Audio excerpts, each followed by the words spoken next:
بس عندما كيجيني جوانم این راستی یعنی هر شمی پرتوکن ربرتی تخواندن یعنی هم جانا یعنی هم به جاوا که جانا به دنگ جانا به گروپ پرتوک ربرتی تخواندن جبر که هر شمی پرتوکن ربرتی تخواندن ام جوک جین جوان جبر کم بکارن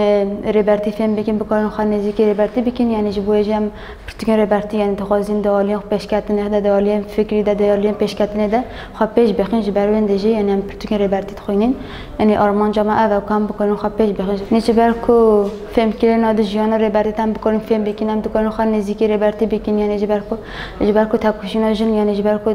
تشتا اساسی جز کرده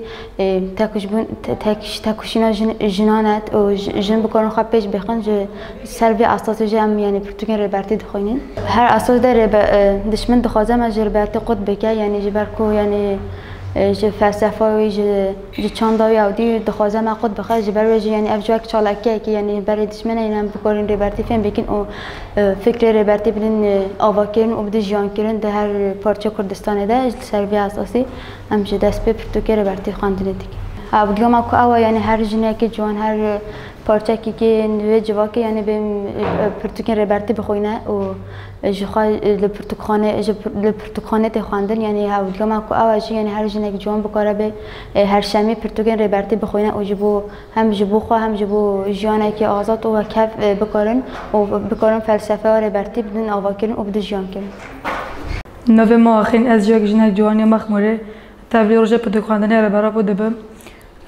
هر هفته جاره که لپرتوکانه شهید رشید سردار پرتوکن ربرتی تخواندن و همجی هر هفته جاره که تبلیغ پرتوکاندنی دبن هر هفته جاره که هم جانا بو گروپ دخوینن جان نجی تنه